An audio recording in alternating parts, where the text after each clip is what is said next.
বাংলাদেশে হাফিজ জোহর চলে যেতে পারে, খতিব ওবায়দুল হক চলে যেতে পারে, শাইখুল হাদিস আমিনী মুফতি নূর হোসেন কাসিমি চলে যেতে পারে, তাদের সন্তানরা যায় নাই।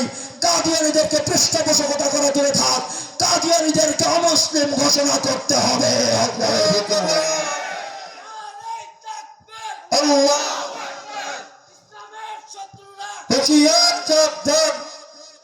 আমার ভাইয়েরা, কাদিয়ানীকে যারা কাফের না মনে করে তারাও কাফের, ঠিক কিনা বলেন? কাদিয়ানী কাফের বললেও কাফের, না বললেও কাফের। কাদিয়ানীদেরকে বিল পাস করার জন্য আমাদের দাবি আজকে থেকে নয়, 50 বছর যাবৎ এই দাবি করা হচ্ছে। ও আমার ভাইয়েরা, 1900 সাল ঠিক মনে নাই, যখন জিয়াউর রহমান সাহেবের আমল, বক্সিবাজারে, ঢাকার বক্সিবাজারে নাখালপাড়ায়, সেখানে দাওয়াত করা হয়েছিল জিয়াউর রহমান সাহেবকে। উনি যাবেন এই মুহূর্তে, আল্লামা শামসুদ্দিন কাসেমী রাহিমাহুল্লাহ নওয়ারাল্লাহু মারকাদা, উনি হাজির হয়েছেন।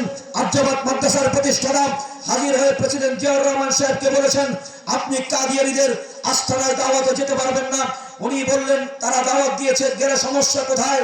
উনি এই কথা না জানার কারণে বলেছিলেন, ওনাকে স্পষ্ট বুঝিয়ে দেওয়া হলো, আপনি বৌদ্ধের প্রোগ্রামে যান, সমস্যা নাই। আপনি খ্রিস্টানের প্রোগ্রামে যান, সমস্যা নাই। আপনি হিন্দু ভাইদের প্রোগ্রামে যান, সমস্যা নাই। ওনা কোনো না কোনো ধর্মাবলম্বী, কিন্তু কাদিয়ানীরা মুসলমান পরিচয় দিয়ে মুসলমানদের ধর্মকে চুরি করতে চায়। আপনি ওদেরকে অমুসলিম ঘোষণা করে ওদের প্রোগ্রামে 1000 বার যান, যদি অমুসলিম ঘোষণা না করে আপনি তাদের প্রোগ্রামে যান, আমরা ধরে নিব আপনি কাদিয়ানী হয়ে গিয়েছেন। সেদিন জিয়াউর রহমান সাহেব যায় নাই।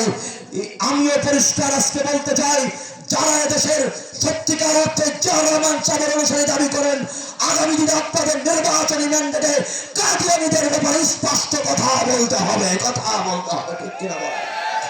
আমার ভাইয়েরা, কাদিয়ানীদের ব্যাপারে আমাদেরকে সতর্ক থাকতে হবে। কাদিয়ানী ফিতনা এই আসমানের নিচে জমিনের উপরে সবথেকে ভয়ঙ্কর ফিতনা। আমার নবীকে যদি কেউ বিতর্কিত করে, আমার নবীকে যদি কেউ অপমানিত করে, আল্লাহ দুনিয়ার অস্তিত্ব রাখবে না। আল্লাহর নবীর সবচেয়ে বড় শান হলো খতমে নবুয়তের শান। সেই খতমে নবুয়তের শানকে নষ্ট করতে চায় কাদিয়ানীরা।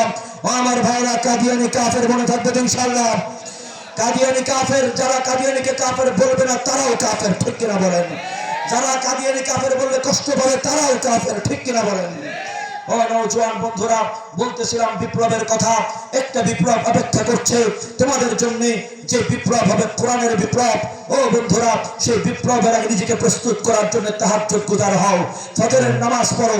আমি বলি না, ইমাম আযম আবু হানিফা রাহমাতুল্লাহি আলাইহি বলে, আত-তাবকিরু ফির রুকু ওয়া তাবকিরু ফিন নুহুর ইউরিসুস সাআদাত। আগে আগে ঘুমাও, আগে আগে ওঠো, তুমি ফজরের নামাজের শরীক হয়ে যাও, তোমার সৌভাগ্যের পথে কোনো অন্তরায় কেউ বাধা থাকবে না। ও আমার ভাই, আমার দেশে সারা রাত মাহফিল হতো, এই মাহফিলগুলো ওলামায়ে কেরামের বলার দ্বারাই বন্ধ হয়েছে। আবেগী ভাইয়েরা করতেন সারা রাত মাহফিল।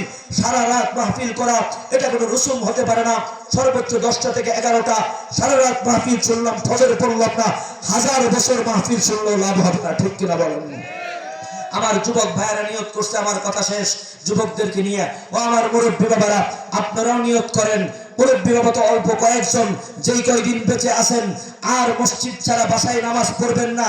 চাচারে আমার ফজরের নামাজে পাওয়া যায় না, ফজরের নামাজের 20 মিনিট পরে চায়ের দোকানে শাটার খোলার আগে চাচা যায় দাঁড়ানি, কয় সিরাজ চায় হইছে না। যুবকরা কন্যা কেমন ধরবো তো, ঠিক না বে ঠিক? এই বড় ভাইয়ের আপনারা কন্যা কেন, ঠিক না বে ঠিক? চাচা আপনারা ফজরে পাইলাম না, আপনি সিরাজের দোকানে চায়ের মধ্যে কি করেন, ঠিক না বে ঠিক? ও আমার বাবা, আপনার সন্তান আপনাকে বলছে, আজকে এখন এখান থেকে নিয়ত করে যান।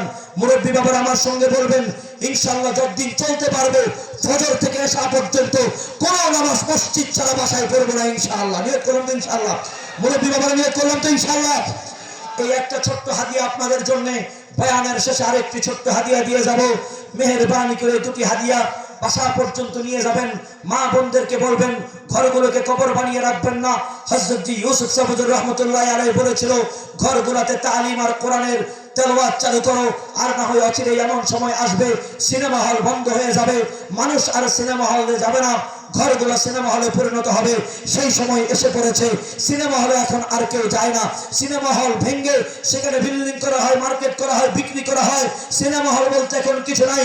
সিনেমা হল এখন ঘরে ঘরে নয়, সিনেমা হল এখন এক একটা যুবকের পকেটে পকেটে চলে আসছে, ঠিক কিনা বলেন? ও আমার ভাইয়েরা, যদি সেই প্রজন্ম থেকে হেফাজত করতে হয়, আমার মা বোনদেরকে আমলি বানান। যেই মেয়ে সকালবেলা